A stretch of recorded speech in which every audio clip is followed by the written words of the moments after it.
Hello friends. आज का हमारा टॉपिक है संविधान का इतिहास। जो पार्ट 1 पढ़ा चुके हैं उसी का पार्ट 2 है पॉलिटी में।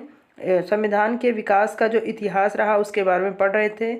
उसमें हम एक्ट के बारे में पढ़ा रहे हैं। एक्ट के बारे में जो शुरुआती जो वीडियो बना है पार्ट 1 उनमें हमने 1773 का रिकलेक्टिंग एक्ट बताया है और 1781 का बताया जो सेटलमेंट एक्ट आया था, और 1784 का पिट्स इंडिया एक्ट आया था, और 1793 यहाँ तक हमने पार्ट 1 जो वीडियो है उसमें पढ़ाया है। और आज पढ़ते हैं उसके आगे का वीडियो पार्ट 2 में पढ़ते हैं। तो चलो देखते हैं कि पार्ट 2 में क्या क्या क्या है और उसको हम पढ़ते हैं।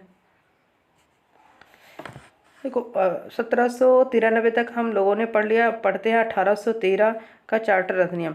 इस अधिनियम की मुख्य विशेषता है, कौन कौन सी विशेषता है इसके बारे में पढ़ते हैं। 4 विशेषताएं। पहला है कंपनी के अधिकार पत्र को 20 वर्षों के लिए बढ़ा दिया गया। पहला है कंपनी के अधिकार पत्र को 20 वर्षों के लिए क्या हुआ, बढ़ा दिया गया। दूसरा है कंपनी के भारत के साथ व्यापार करने के एक अधिकार को छीन लिया गया। कंपनी को एक अधिकार उसको छीन लिया गया कि वो सिर्फ एक ही ईस्ट इंडिया कंपनी भारत के साथ व्यापार नहीं कर सकती है, किंतु उसे चीन के साथ व्यापार एवं पूर्वी देशों के साथ चाय के व्यापार के संबंध में 20 वर्षों के लिए एक अधिकार प्राप्त रहा। लेकिन उसका अधिकार तो जो छीन लिया गया एक अधिकार, लेकिन उससे क्या दिया गया, चीन के साथ व्यापार एवं पूर्वी देशों के साथ चाय के व्यापार के संबंध में 20 वर्षों के लिए उसको अधिकार दिया गया। एक अधिकार रहा चीन के साथ व्यापार और पूर्वी देशों के साथ चाय के साथ जो व्यापार करेगा 20 वर्षों के लिए उसे एक अधिकार दिया गया। पहला पॉइंट कि अधिकार पत्र को 20 वर्षों के लिए बढ़ाया गया। दूसरा है कि कंपनी के भारत के साथ व्यापार करने के एक अधिकार को छीन लिया गया, किंतु चीन के साथ व्यापार एवं पूर्वी देशों के साथ चाय के व्यापार के संबंध में 20 वर्षों के लिए एक अधिकार प्राप्त रहा कंपनी को। तीसरा बताया गया कि कुछ सीमाओं के अधीन सभी नागरिकों के लिए, मतलब सभी जो ब्रिटिश नागरिक हैं उनके लिए भारत के साथ व्यापार खोल दिया गया। जो ब्रिटिश नागरिक हैं उनके लिए क्या हुआ, व्यापार खोल दिया गया कि वो अब व्यापार कर सकते हैं किसके साथ, भारत के साथ।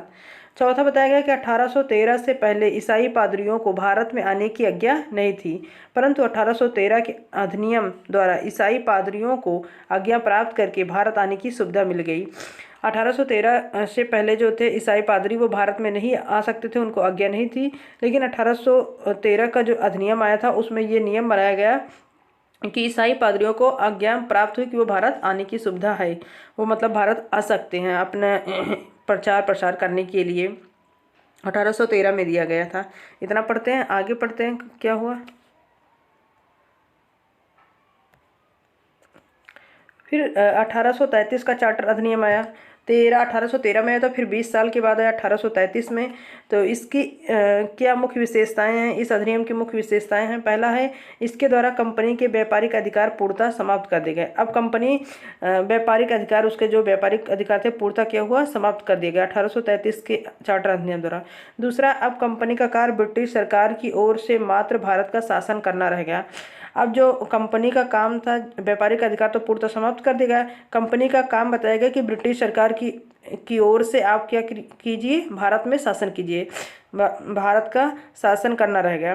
तीसरा बताया गया कि बंगाल के गवर्नर जनरल को, अभी तक तो जो बंगाल के गवर्नर जनरल था उसको अब क्या हुआ, भारत का गवर्नर जनरल कहा जाने लगा। और भारत का जो गवर्नर जनरल पहला हुआ था उसका नाम था विलियम बेंटिंग था। और बंगाल का गवर्नर अगर पूछा जाए तो रॉबर्ट क्लाइव था, और बंगाल का गवर्नर जनरल तो वारेन हेस्टिंग थे। और अगर पूछा जाए भारत का गवर्नर जनरल कौन था पहला, तो वो थे लॉर्ड विलियम बेंटिंग थे। चौथा था कि बम्बई तथा मद्रास की परिषदों की विधि निर्माण शक्तियों को वापस ले लिया गया। अब बम्बई और मद्रास की जो परिषद को विधि निर्माण, कानून निर्माण की शक्ति दी गई थी, उसको भी वापस ले लिया गया। मतलब केंद्रीकरण और भी मजबूत किया जा रहा था। पांचवा, विधिक परामर्श हेतु गवर्नर जनरल की परिषद में विधि सदस्य के रूप में चौथे सदस्य को नियुक्त किया गया। अब जो विधिक परामर्श हेतु, मतलब उनको कानूनी सलाह देने के लिए गवर्नर जनरल की जो परिषद थी उसमें एक और सदस्य को ऐड किया गया, चौथे सदस्य, और वो सदस्य कौन थे, विधि सदस्य के रूप में उनको नियुक्त किया गया। 1833 में इतना पढ़े, आगे पढ़ते हैं 1833 में।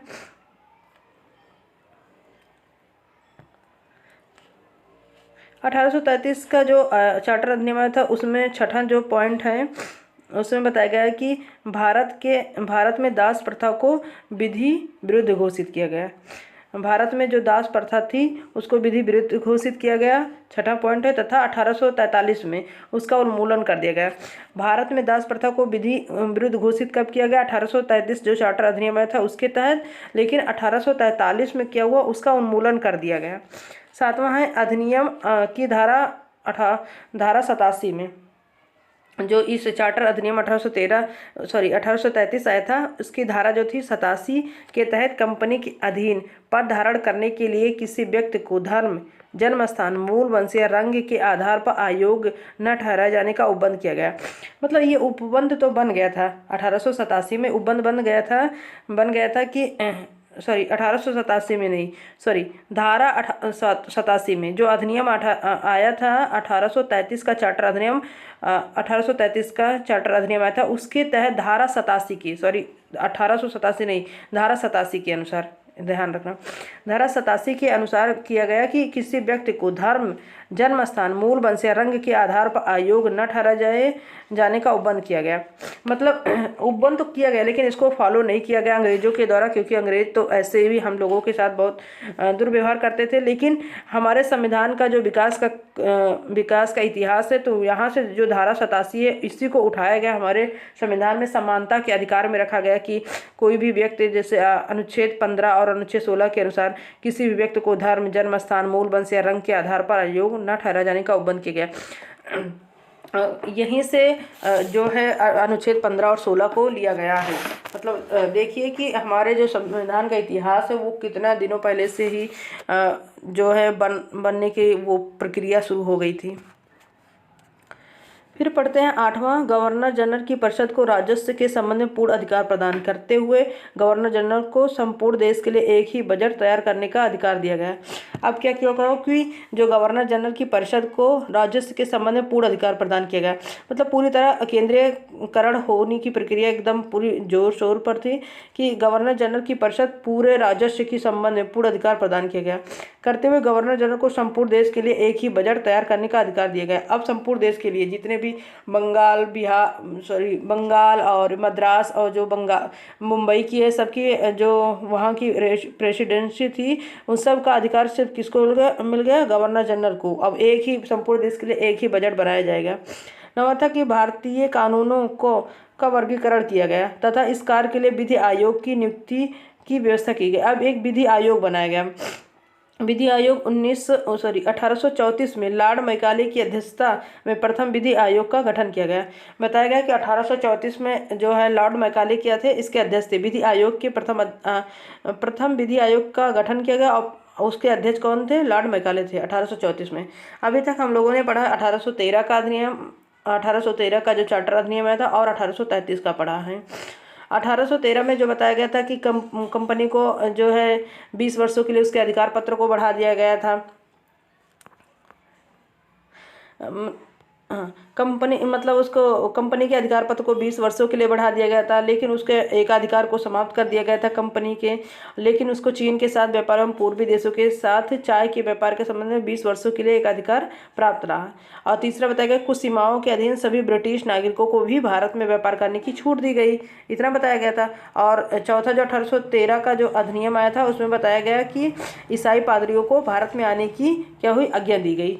1813 में ही ईसाई पादरियों को आज्ञा दी गई। और 1813 में ही जो है 1 लाख रुपए ऐसे बजट रखा गया था कि शिक्षा के क्षेत्र पर ही खर्चा किया जाएगा, लेकिन अभी खर्च हुआ नहीं था, सिर्फ ऐसे बन गया था कि 1 लाख रुपए शिक्षा पर खर्च किए जाएंगे। फिर 1833 का चार्टर अधिनियम आया था, 20 साल बाद आया था। इसमें यह था कि व्यापारिक अधिकार थे पूर्णतः समाप्त कर दिएगा कंपनी का, और कंपनी सिर्फ ब्रिटिश सरकार की ओर से भारत पर क्या है? शासन करेगी। और बंगाल का गवर्नर जनरल जो था भारत का गवर्नर जनरल बन गया। और जो भारत का पहला गवर्नर जनरल था वो विलियम बेंटिंग थे। मुंबई तथा मद्रास की परिषदों की विधि निर्माण शक्तियों को वापस ले लिया गया, मतलब और केंद्रीकरण कर दिया गया 1833 में। और विधिक परामर्श से तो गवर्नर जनरल की परिषद में एक विधि सदस्य को नियुक्त किया। कौन से सदस्य थे? वो चौथे नंबर के सदस्य थे। इतना हम लोगों ने पढ़ा। फिर हम लोगों पढ़े इसमें 1833 में अगला जो पॉइंट है कि भारत में दास प्रथा को विधि विरुद्ध घोषित किया गया, लेकिन पूर्णतः कब उन्मूलन हुआ इसका? 1843 में। फिर 1833 के चार्टर अधिनियम के तहत थी जो धारा 87 थी, उसके अनुसार क्या किया गया कि ये व्यवस्था की गई कि व्यक्ति को धर्म, जन्म स्थान, मूल वंश या रंग के आधार पर आयोग न ठहराए जाने का वो बंद किया गया। लेकिन ये उतना मतलब सीरियसली लिया नहीं गया। लेकिन इसी का जो मतलब इसी को हमारे संविधान में अडॉप्ट किया गया, अनुच्छेद 15-16 के तहत समानता के अधिकार के तहत रखा गया। और गवर्नर जनरल की परिषद को राजस्व के संबंध में पूर्ण अधिकार प्रदान किया गया। गवर्नर जनरल को संपूर्ण देश के लिए एक ही बजट तैयार करने का अधिकार दिया गया। भारतीय कानूनों का वर्गीकरण किया गया और इसके लिए क्या हुआ? विधि आयोग की नियुक्ति की गई और 1834 में लॉर्ड मैकाले की अध्यक्षता में प्रथम विधि आयोग का गठन किया गया। अभी तक हम लोगों ने पढ़ा 1813 का अधिनियम, चार्टर अधिनियम, और 1833 का पढ़े इतना। और उसके पहले जो पढ़े हैं इन सबको याद कीजिए। हमारे चैनल को सब्सक्राइब कीजिए, लाइक कीजिए, कमेंट कीजिए, शेयर कीजिए और जो भी कुछ हो उसको बताइए। तब तक के लिए धन्यवाद। मिलते हैं अगले वीडियो में नए टॉपिक के साथ।